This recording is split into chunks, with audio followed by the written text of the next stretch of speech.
Aloha, my name is State Representative Bob McDermott, and I am blessed because today I have one of the superstar teachers from Campbell High School joining me today, Mr. Mike Wooten. Mike, how you doing? I'm doing well. Thanks for having me, Bob. So, Mike, a lot of people don't know who you are.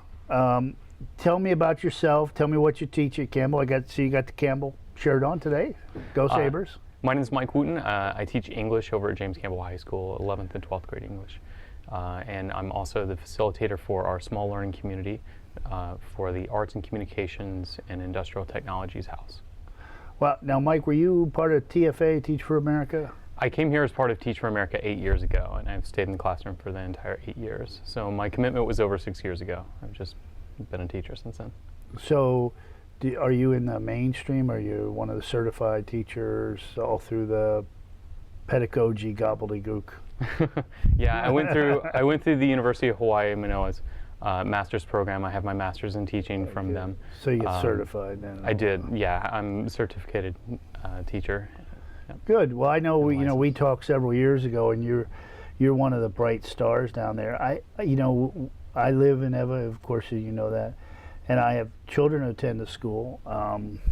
One in 10th grade right now, and I've got 2 more in the queue. But I would imagine, English teacher particularly, that our community is a very local community, and the pidgin would be strong in the classroom. And I write the way I talk. Do the kids do the same thing? They do, for the most part. There's a slight variation, but that was always really a struggle. It's something that I identified really early on coming to Hawaii, and I actually did my graduate thesis on trying to overcome that obstacle, how we were going to get students with secondary English influences to speak and write academic level English that would make them competitive to mainland schools. It was a serious area of investigation, and it's something that in my 8 years I'm still changing things about my practice constantly in order to kind of refine what I do in order to overcome How it. do you get the 15-year-old student who speaks pidgin? Their friends do it. They do it in school because it's cool. That's what they hear at home sometimes. How do you get them to articulate proper English, particularly if they've never been exposed to it? There's a lot of studies about this now, and most of the studies are saying that you have to teach students with secondary language influences that speak Creole and Pidgin languages a lot like ESL students, or like students that are learning English for the first time. So they have to cognitively understand that the rules for what they're speaking are different. They can't just holistically, you can go to a student in Iowa and say, no, you can't, you shouldn't say this, you should say that, and they can holistically adjust their language. But when you're dealing with a student who is used to speaking with an entirely different linguistic structure, where the words relate to one another entirely differently in their heads, you can't holistically correct them. They have to cognitively understand exactly what they're doing. And one of the things that our students lack is the vocabulary to even have a conversation about their writing or about what's wrong within their language. Because if you talk to a lot of our 11th or 12th grade students and you said, well, your subject doesn't agree with your verb here, they'd have no idea what you're talking about. So we've got at least I know that much. Verbs act. Right, yeah, absolutely. So, right, but they don't understand, perfect tense verbs have a very specific meaning, and for, people that grew up speaking English, they can kind of get that holistically from their parents and from their environment. But students that are from other cultures. But so what we've drifted away from, I would say, is the sound, old-fashioned grammar and rules of execution in grammar, right? Yeah, but it has to be very delicately balanced in there. You can't just teach grammar. But by the time they get to you, it's too late. That's true. Yeah, this is 1st, 2nd, 3rd, 5th, 6th grade stuff. Verb, noun, adjective, adverb, all that stuff, and how they go together. That's supposed to be done before they get to you. It should be. I mean, there's some more advanced principles that you have to get into as far as like parallel structure, adjective clauses, participle phrases, things like that. What is a dangling participle? I'm going to have to look that one up for you. I can write pretty darn good, but even myself, I'll make mistakes with regard to capitalization because, well, that's important. It should be capital. No, it's not. Absolutely. Capitalized. Yeah. Yeah. So, you know what's a great software is called Grammarly. Have you ever used that? I haven't used it yet. It costs about $150, but it's updated through. My wife uses it. She's taking college level papers and stuff, and it tells you, okay, this is a passive verb or a passive descriptor. You don't use that. You want this is an action sentence, and so it's really helpful as a refresher to go back and use that. A personal observation. My wife is local, obviously Samoan, born in Pongo Pongo, raised here. So my kids, for the most part, all the children, my biological and adoptive children, have me as an influence in the house. Okay, so I speak proper English. I speak, the colloquial English as spoken in the business world, trying to sound somewhat intelligent. I don't always meet the mark, but they're exposed to dad. They're exposed to mom, right, with more of a local influence. And then mom's family is full-on local. So they can turn their pidgin on and off, but they also know how to talk properly when they go for a job interview or something like that. Yeah. Or when they meet my friends. Oh, hi, Mr. Smith, how are you? I mean, Yes, that's a type of code switching, what's called code switching, where they know what environment that they're abiding by a different set of rules. And a lot of students feel like when they're being coached in English within schools, we're not teaching code switching as in, okay, you're abiding by a different set of rules. We just try and correct them holistically and say, no, don't say that, say this. And that causes a great amount of confusion within their own brains because they go home and their cultural setting's entirely different.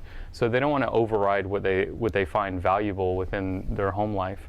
And by correcting them, they go home and they cognitively see errors around them, and they won't accept that that's an error, rather than teaching as a type of code switching where, okay, this is a different setting, so we're going to align these two things parallel to one another. And that's an important message that kids need to hear, and they need to get, and they need to understand within their English classes. So what do you say, and I've seen this, I've seen teachers who speak pidgin to their students. What is your thought on that? Probably some of your friends do it. Right, yeah, absolutely. So I don't want to get you in trouble, but totally. I don't think that should be done. I think, I think there are certain settings in which it's an appropriate thing to do with a student when you're trying to connect with them interpersonally, or you need to get a point across to a particular subset of students. I think, broadly, it shouldn't be used in the academic setting, but when you're making interpersonal contacts, I think that's okay. I wouldn't use it in the English classroom, but I also am speaking from the perspective of a white male that was raised in, on the mainland and hasn't really had that influence. But that's who they're going to compete against. That is who they're going to compete against, and that always has to be particularly a if they want upper echelon jobs, whatever those jobs may be. Right. You now have to depend on the written word, the spoken word.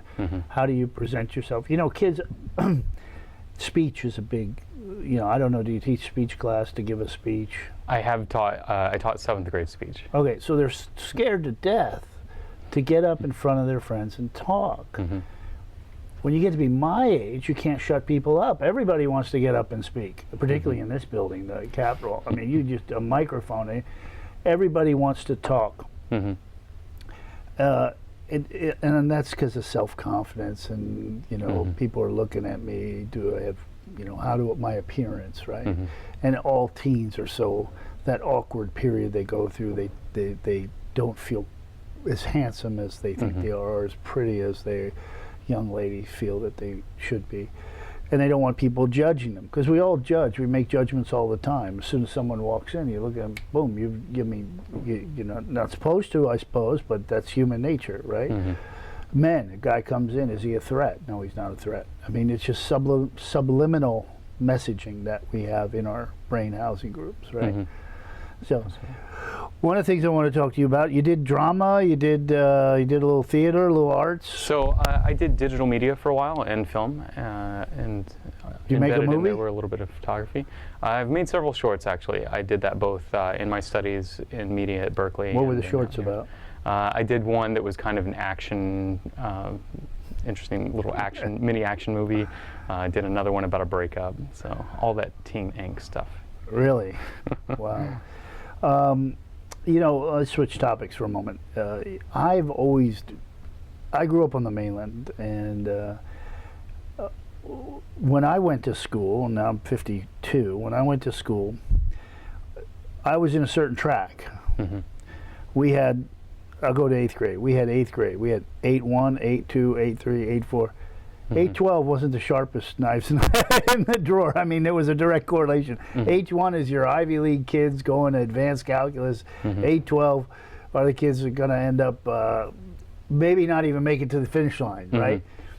That's all done away with now. No, we still have what's called R designation now. So if I thought the court said you cannot segregate kids by... They're not segregated. They're still within the mainline classroom, and they take the same classes with everybody else, but their designation is, if you have a 10th grader who does not have enough credits to technically be in 10th grade, they're considered what's called a 9R, and an R is a repeater. So you can have a 9R, a 9RR, which means that they have failed to achieve enough credits in order to move up on the class level. What I'm saying is, you have the Ivy League bound, no doubt, advanced calculus in 11th grade student, chemistry wizard, mathematics genius.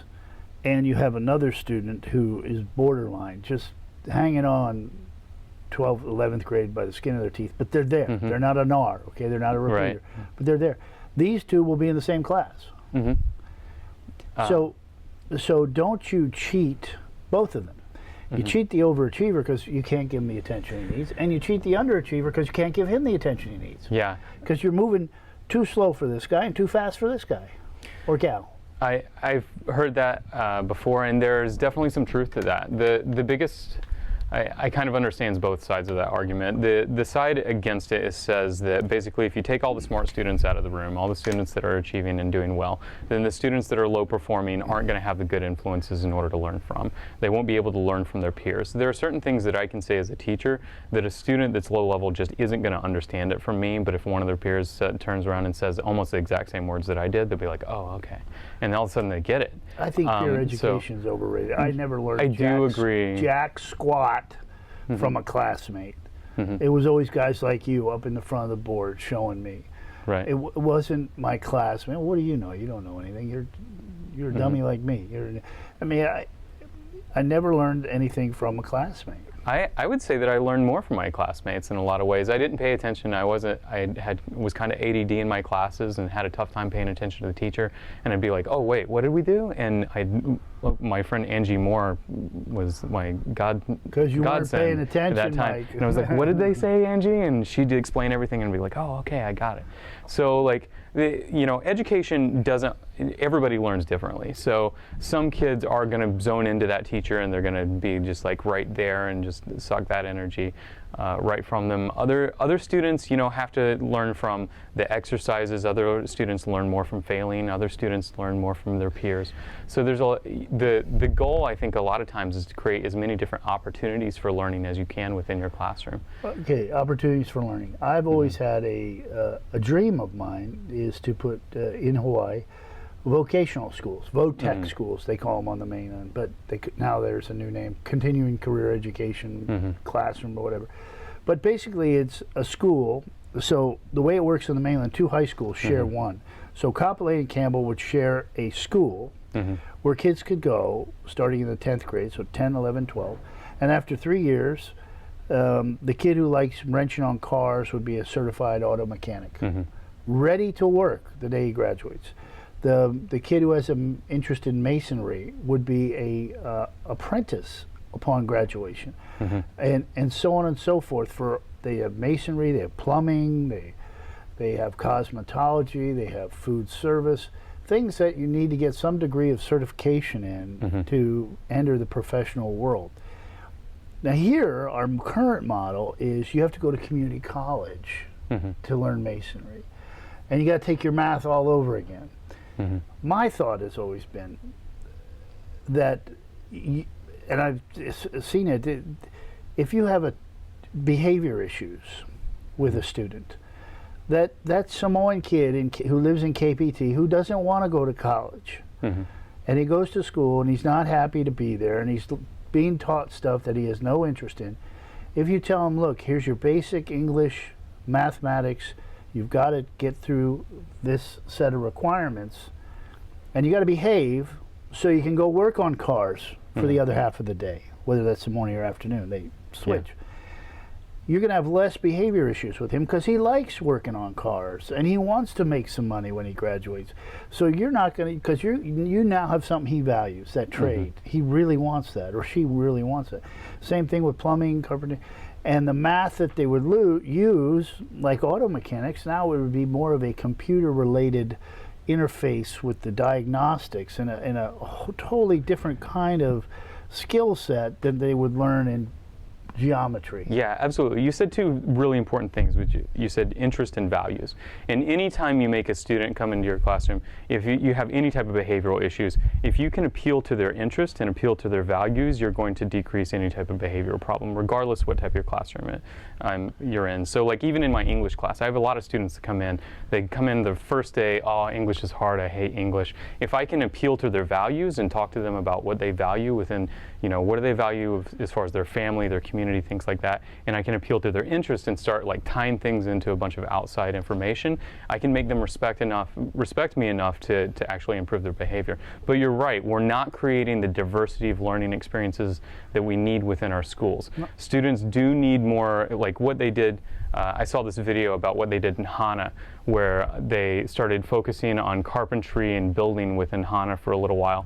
And then when a fire came through and burnt down one of the students' homes, the community and including the students of the school were able to gather and build that up. Right now, communities, small communities like that are suffering in a lot of ways because we're drilling in the we're telling kids go to college, go to college, go to college, which is great because college does, college graduation definitely increases a lot of really beneficial aspects of people's lives.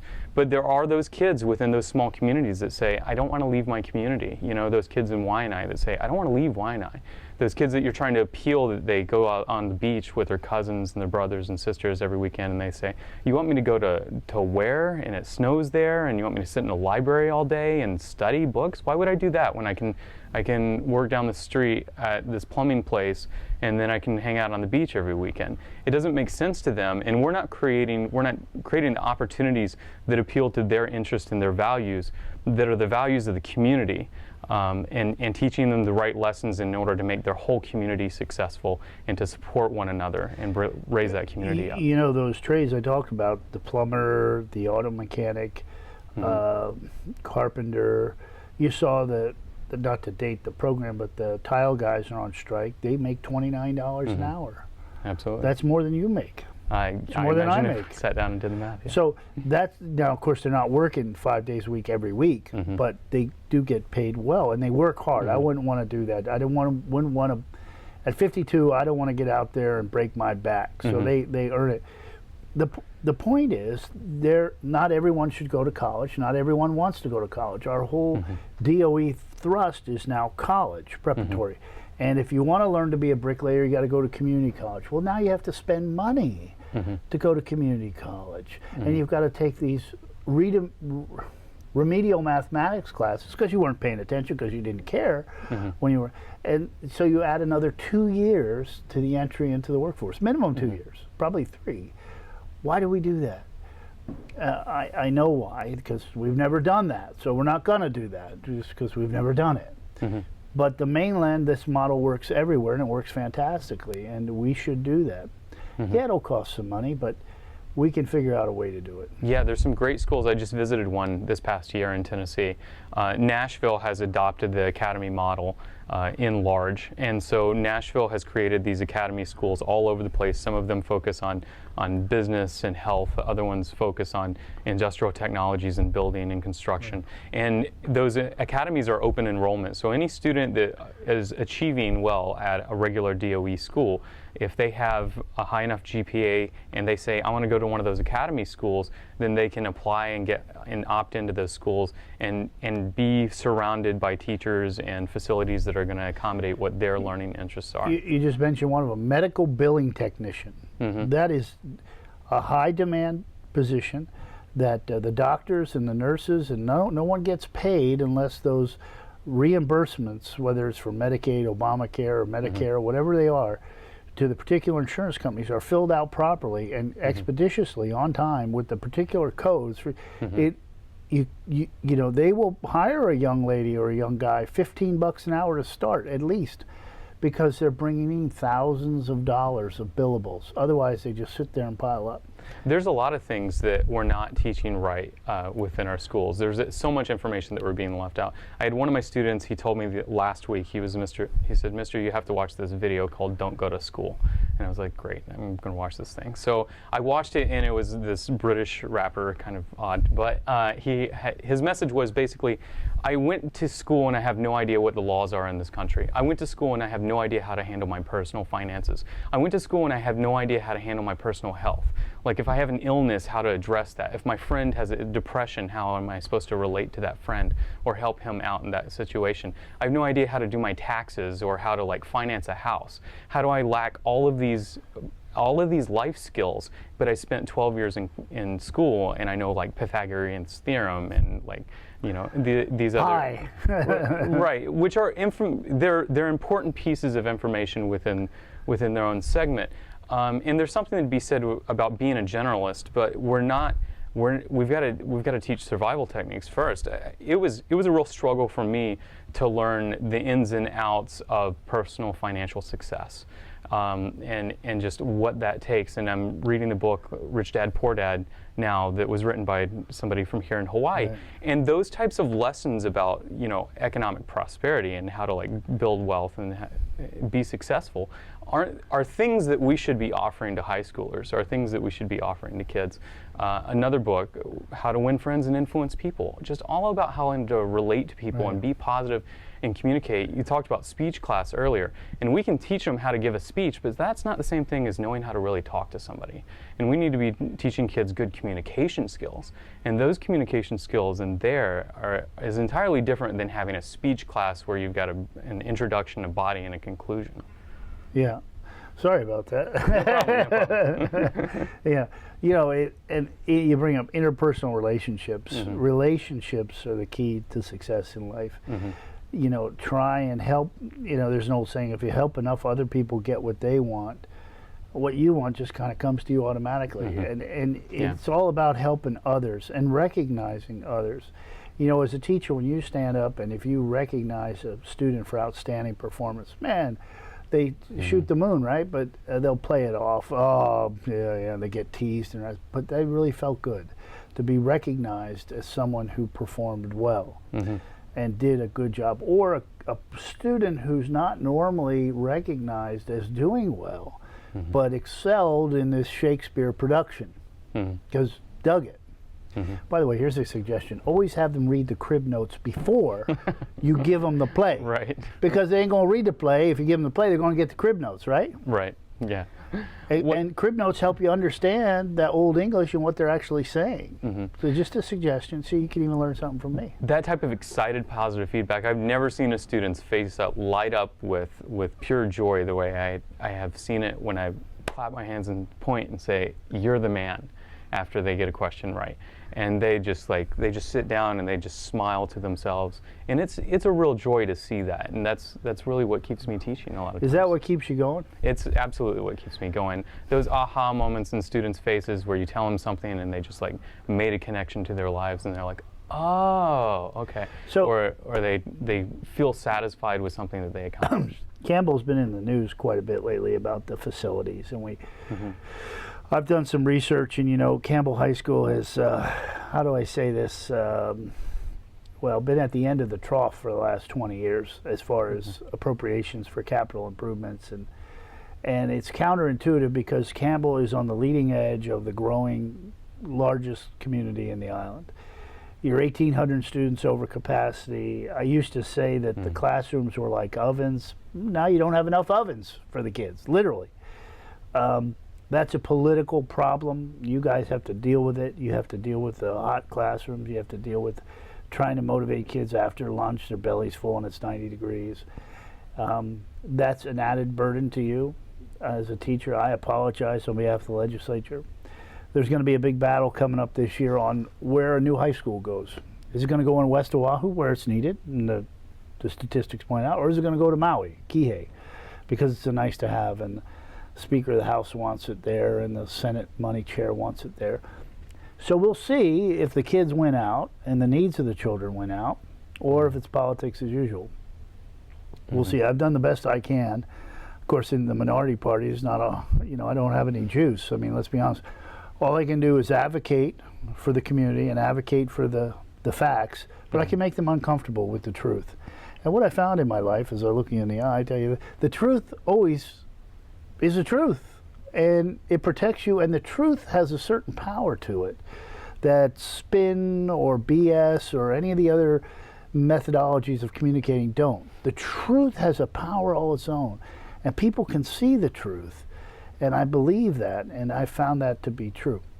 We got about a minute and a half left. Any final thoughts that you have? I think that our overall investment in education in the state has to increase. The amount of resources that are just choked out of our schools and out of education right now are ridiculous. Choked out. So, but you need more paperwork. You want some more paperwork? Give the legislature mandate you fill out more forms? No, like please that? no. What we actually need is more freedom. We need more ability. I need more of an ability to act in my students' best interest. There's a lot of policies coming down now that actually really limit my ability to address the needs of my students. Understood. So, and that's the most important thing to me, and that's what's really going to decide whether or not I stay in teaching in the long term, is if I can act in the best interest of my students. My attitude is this: get the politicians, get the DOE bureaucracy, get everybody except you and the principal out of those kids' classrooms and lives. Let's give you the tools. You're right. They are underfunded. Everybody looks at the amount the kids get from the state, $16,000, compared to Kentucky, which gets $12,000 from the state.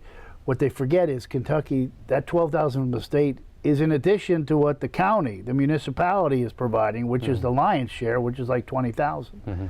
So you're right. And our schools are underfunded. The question is, how do we do that? How do we choke the DOE bureaucracy out, because you got a lot of people up there, and get it all to you guys in the classroom? I got 10 seconds, so I got to close. I've had the opportunity to talk to Mike Wooten, a superstar at Campbell High School. Until we meet again, ahui ho, Bob McDermott, aloha, and God bless you.